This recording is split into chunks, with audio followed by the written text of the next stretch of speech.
주신 말씀 우리 함께 읽겠습니다. 주 하나님이 뱀에게 말씀하셨다.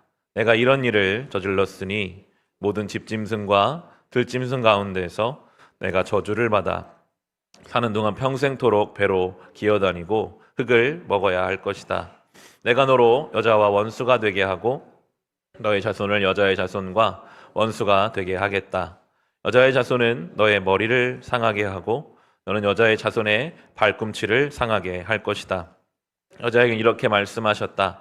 내가 너에게 임신하는 고통을 크게 더할 것이니 너는 고통을 겪으며 자식을 낳을 것이다.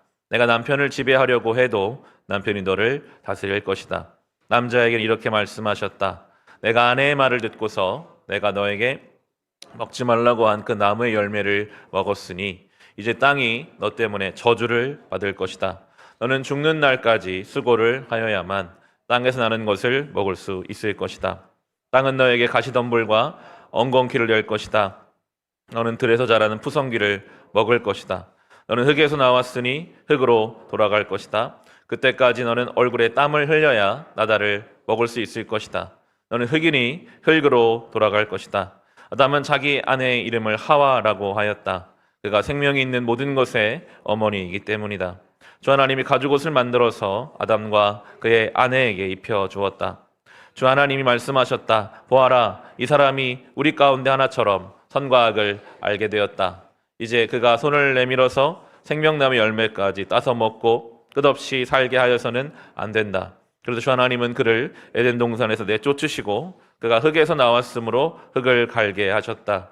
그를 쫓아낸 다음에 에덴 동산의 동쪽에 그룹들을 세우시고 빙빙 도는 불칼을 두셔서 생명나무에 이르는 길을 지키게 하셨다. 아멘. 하나님은 오늘 죄에 대한 심판을 행하고 계십니다. 뱀과 하와, 아담, 이 세 명의 죄를 지은 주체에 대해서 심판을 내리시는데 우리 구분해서 볼 수 있는 것이 뱀과 그리고 뒤에 나오는 땅에 대해서는 저주라는 단어를 쓰세요. 하지만 하와와 아담에 대해서는 저주라는 표현을 쓰지를 않으십니다. 고통과 수고라는 표현을 쓰시거든요. 14절과 15절에 나오는 그 뱀에 관해서는 저주를 받을 것이다. 그리고 특히 중요한 15절에서는 그 뱀의 후손이 여자의 자손의 발꿈치를 상하게 할 것이지만 여자의 자손은 너의 머리를 상하게 할 것이다 하심으로써 이것이 훗날 예수 그리스도가 십자가에 죽으실 때 고통을 당하시며 그 자리에 가시지만 사탄의 머리를 깨뜨리심으로 승리하실 것을 이미 이때부터 보통에서 원복음이라고 이렇게 말을 하는데요. 말씀하고 계시는 내용입니다. 이미 이긴 싸움을, 이미 주님이 승리하실 것을 이때부터 우리는 가지고 맡겨진 싸움에 나아갈 수 있는 것이죠. 여자를 향하여 그 16절에 고통을 더할 것이다. 임신하는 고통, 그 고통을 겪으며 자식을 낳을 것이다. 이런 표현을 하십니다. 임신과 출산의 고통, 10개월 동안의 태아를 품고 있는 것, 출산할 당시에 목숨을 걸고 모든 에너지를 다 쓰며 한 생명을 태어나게 하는 것, 매우 고통스러운 일이죠. 그렇지만 고귀한 일이기도 합니다. 유일하게 생명을 인간이 만들어낼 수 있는 통로입니다. 인생의 어떤 고통과도 비교할 수 없는 결과물이 그로 말미암아 나오게 됩니다. 하고 싶다고 할 수 있는 것도 아닙니다. 남자는 못해요. 하고 싶어도요. 정해진 사람만 이 고통을 통해 생명을 잉태하고 출산할 수가 있죠. 그리고 이 본문을 묵상할 때마다 좀 그렇게 묵상해 보게 되는데요. 그 순간의 고통만이 아니라 자녀라는 존재가 태어나면서부터는 부모의 가장 큰 약점인 자녀가 됩니다. 내가 아프면 그건 어떻게 감당이 돼요. 자녀가 아프면 그것은 더 나에게 가장 아픈 약점이 됩니다. 어떻게 할 수가 없어요. 자녀라는 존재. 평생을 고통스럽게 가슴을 졸이면서 살게 하는 것이 자녀 그리고 부모이죠. 부모는 그렇게 자녀라는 인생의 약점을 가지고 삽니다. 그것이 저주가 아니라 그래서 하나님께 나오는 경우가 많거든요. 자녀 때문에 하나님 앞에 돌아오는 사람들이 많습니다. 내 힘으로 안 되는 걸 인정하거든요. 기도할 수밖에 없고 하나님 앞에서 울 수밖에 없는 그 시간을 통해 많은 사람들이 지금도 하나님께로 돌아오고 있습니다. 이 본문을 묵상하면서 하나님께서는 이들을 에덴 밖으로 쫓으시지만 돌아올 통로로서 자녀를 낳고 키우며 하나님 아버지의 마음을, 자신의 연약함을, 창조주의 도우심을 간구하게 하시는구나, 그렇게 묵상하게 됩니다. 혹 자녀의 일로 고통스러우시고 염려와 걱정이 많으십니까? 그때가 하나님 앞에 더 나아갈 때입니다. 하나님 앞에 간절히, 더 간절히 주님을 부르고 찾을 때임을 이 본문을 통해서 생각해 보게 됩니다. 남자에게 똑같습니다. 남자에게는 수고를 해야 될 것이다 하십니다. 17절과 18절에 나오는 땅이 저주를 받는 것이고 이 아담에게는 수고를 해야 될 것이다 하십니다. 열심히 노력하고 땀을 흘려봤자 결과물이 다 나오는 게 아니라 가시덤불과 엉겅퀴가 날 것이다, 그런 말을 하세요. 우리의 인생의 수고가 우리의 기대대로 되지 않을 거라고 하시는 것입니다. 열심히 노력한다고 해서 그것이 100% 소출로 연결되지 않고 전혀 엉뚱한 가시덤불이 막 생기고 엉겅퀴가 자랍니다. 나는 열심히 노력했는데, 내 계획이 있고 내 수고가 있는데. 마찬가지예요. 그래서 하나님을 찾아요. 내가 심은 대로, 내가 계획한 대로 다 거두었다면 하나님을 찾지 않았을 것입니다. 내가 수고하고 내가 노력해도 이게 안 되는 것이구나, 나는 흙에서 와서 흙으로 돌아가는 존재이구나, 그때 우리는 하나님을 인정하게 됩니다. 야곱이 자기 형을 속여가지고, 아버지를 속여가지고 복 좀 받아보겠다고 아버지에게, 그 눈먼 아버지 이삭에게 축복을 받잖아요. 계획대로 된 것 같아요. 그날로 자기 형이 자기 죽이겠다고 하니까 다 놓고 도망갈 수밖에 없었습니다. 처량한 인생이죠. 노숙하다가 길거리에서 외삼촌 집에 가는 길이 머니까 거기서 하나님 만나거든요. 내 인생의 계획대로 전혀 되지 않은 그때, 가시덤불과 엉겅퀴가 나오는 것 같은 그때, 거기에도 연결되어 있는 그 하나님의 사닥다리를 그가 봅니다. 여기도 주님이 계시는구나.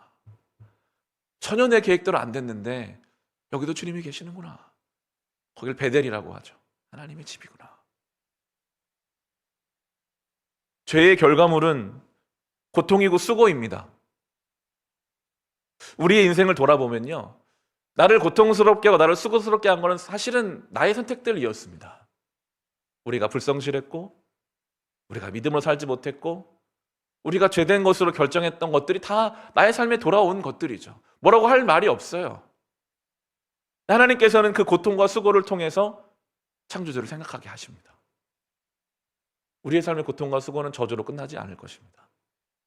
그걸 통해 하나님께로 나아갈 수 있습니다. 그걸 잘 보여주는 게 21절에 나오는 가죽옷입니다. 이 가죽옷의 말씀이 참 많이 은혜가 돼서 종종 나누게 되는데요. 21절의 표현이 그렇습니다. 주 하나님이 가죽옷을 만들어서 아담과 그의 아내에게 입혀주셨다. 저는 그렇게 묵상을 해보거든요. 아담과 하와를 옆에 세워놓고 가죽옷을 만드셨을 것 같아요. 봐라, 내가 죄를 지으면 죽는다고 했지, 죽음이 이런 것이다. 가죽옷을 만들려면 짐승을 죽여야 되거든요.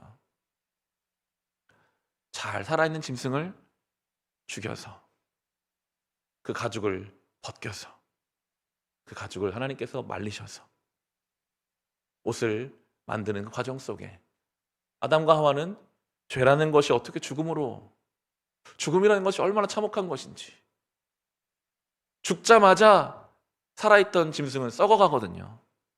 죄의 악취가 납니다. 피가 튀고 참혹한 죽음.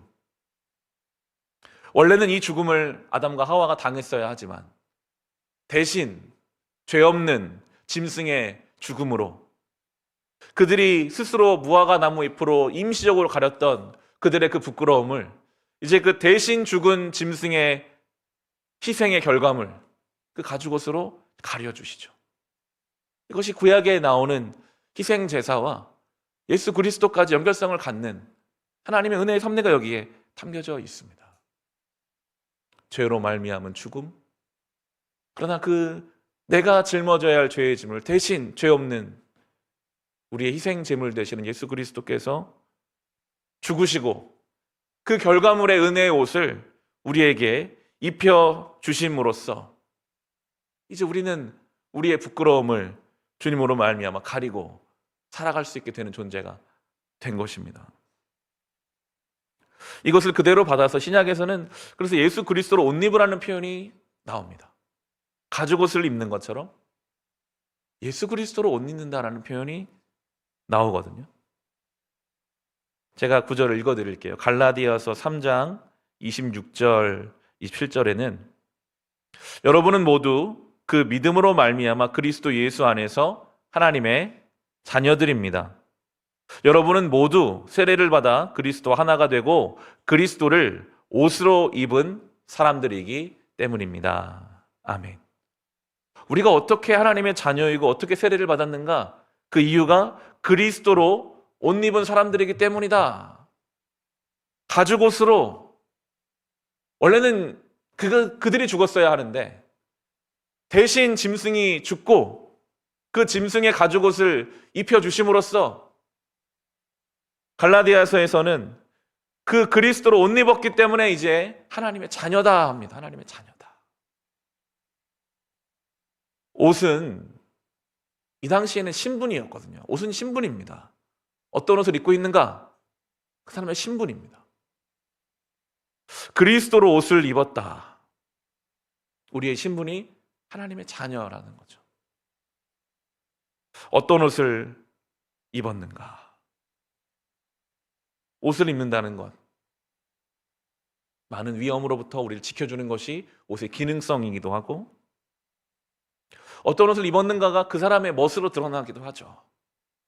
그렇게 묵상이 되더라고요. 예수로 옷을 입는다는 것, 그 예수의 옷이 나의 삶의 멋이 되면 참 좋겠구나. 그 예수라는 옷이 나를 다 지켜 보호해 주시는 것이구나.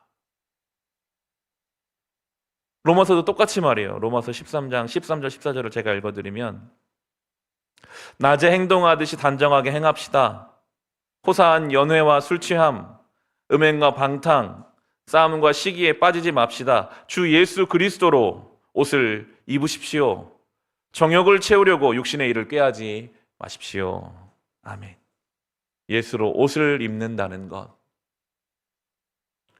그것의 의미를 오늘 이 가죽옷의 의미와 잘 연결시키시면서 우리는 죄인이지만 저주가 아니라 그 고통과 수고를 통해서 오히려 우리를 인도하시는 하나님의 섭리를 나의 삶의 순간순간 해석하고 발견하며 살아가시기를 주님의 이름으로 축원합니다.